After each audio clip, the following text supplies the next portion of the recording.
Welcome to the fish tank.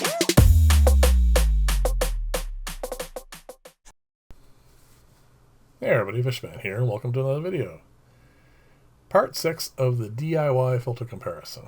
And to my surprise, this filter here, the high humidity planter filter, won out over an under gravel filter.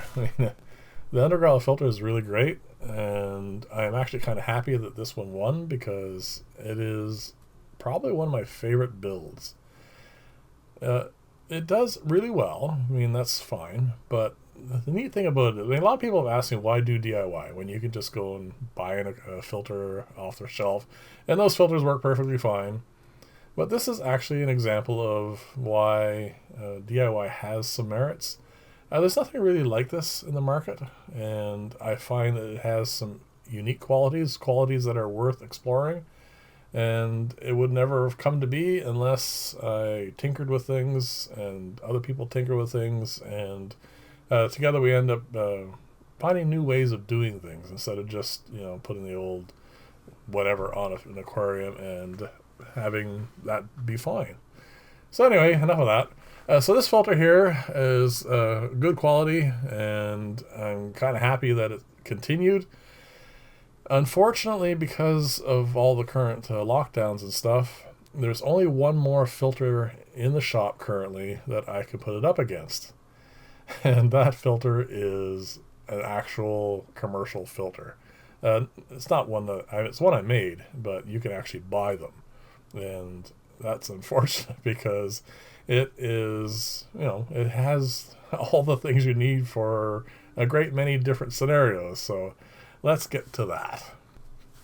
The general category this style of filter fits into is a sump. This particular one here also has 2 tray systems in it. And it is currently running 16 aquariums. It has run up to 24 at one time, and it has been doing so for somewhere in the neighborhood of 20 years.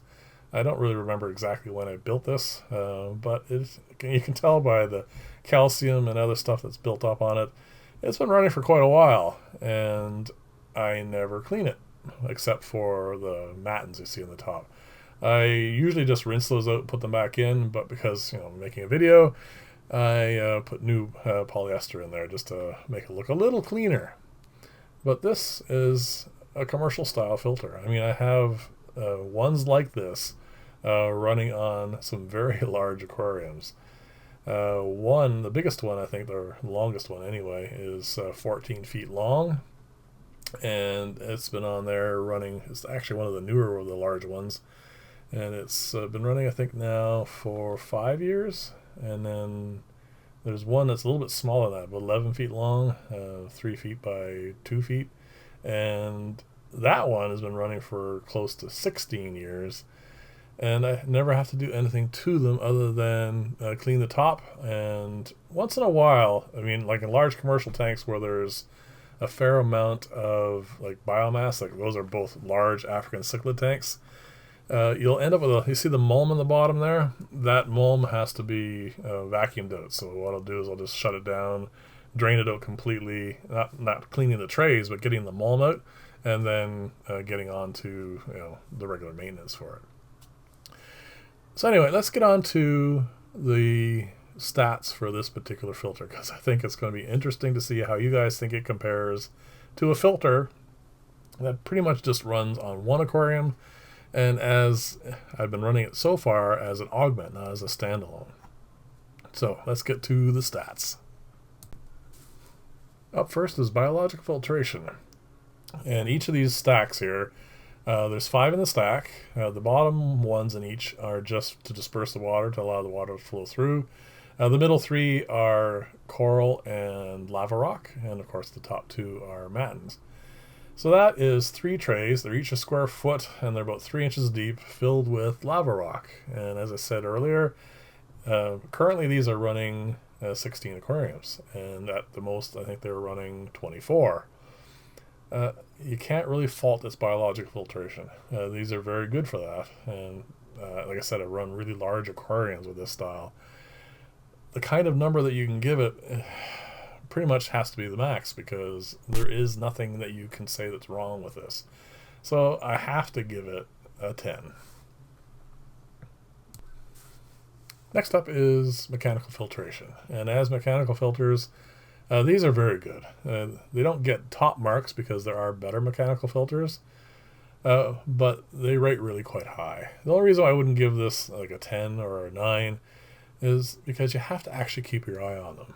If you don't, those top trays will plug up and overflow, and then you lose both biological and mechanical filtration because the water will just bypass the whole filter. And there are filters that are better at preventing that. But I think it is good enough to warrant an 8.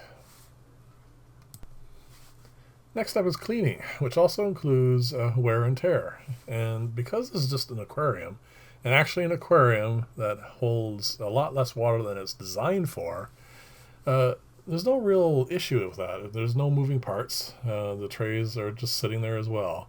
Now, I've been having some issues with water pumps lately, but that's really not the filter's problem, so I'm not really going to include that in this. So there's no wear and tear issues, so it gets pretty much top marks for that.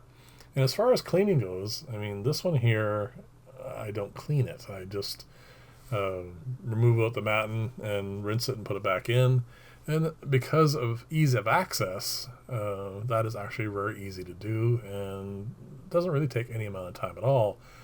But you do have to keep your eye on it. So it is going to lose marks for that a little bit. Because if you don't, you can end up with a whole pile of issues. Because you got to keep in mind, this is running a number of aquariums. And even when it's just running one really big one, if your water quality starts to trail off, you could end up with some big issues. So, something you have to keep in mind. So this is a really good category for it as well, and I think it deserves probably at least another 8. And actually, no, I'm going to give this a 9 because there really is no issue with it as far as cleaning's easy, and there's nothing much else to do. And in the commercial ones, I do have to vacuum these out every now and then. That is kind of a nuisance, especially when it's underneath another aquarium and you have to get in through an access panel. But again, that's just other issues, not really the filter's issue. So yeah, I think we'll just give this a 9. And the last category, of course, is commercial viability. And I've been using these filters now for 30 years. I mean, I think one of the very first large aquariums I built has one of these on it, or had, I guess I should say, because they've long since retired. But it does have a few drawbacks, and the drawback mostly is the fact that this thing's big. I mean, not every build I do has space for something like this, so it can't get top marks for that because, I mean, it does require certain circumstances, and it does not always meet that. I don't think any filter ever would, but for that reason, it just I'm going to give it a 9, which is obviously going to give this a really high score. But then again, this is an actual commercial filter. This is something that I could recommend for a great many types of builds, just not all of them. Before I get to the wrap up for this video, there's a couple more aspects of sumps that I would like to mention, simply because it is kind of a unique filter. With all this extra space, you can do a couple of extra interesting things. First off, I use sumps like this to pre-condition filter media. I mean, I'll just take one of those trays, use that media for something, and then just fill it up again with fresh media, and then that will go on and cure, of course, and then it's just a very handy way of doing that. And because of the style of them, you can put in bags of various chemicals if you wish. You want to change the pH, you want to change hardness, all that sort of stuff. This has the space and the capacity to warrant that sort of stuff, stuff that you can not normally do with other styles of filters. And I thought that was worthy of mention. And also you can see the heaters down in there, so you don't actually have to have it in the aquarium. Like I said, it does have a lot of stuff that makes it a rather unique style. So in the end, this got a 36. So that's going to be kind of interesting. But then again, my numbers don't matter. You guys are going to decide. So I want you to have a look at both these filters and let me know which you think is the better one and which one actually you think, well, anyway, I'm not going to try and coach you anyway or one way or another. Which filter you like the most, let me know. And next week we are going to put the winner of this one up against one of the other two filters, the ones we had to put aside because of the tie. So I'll pick one of those two, and that'll be that one. And then the following week we'll have the final showdown to see who or what is the best filter. So thank you very much for watching. If you like this style of video, please like and or subscribe. And as always, leave lots and lots of comments. And I will see you in the next video, and bye for now.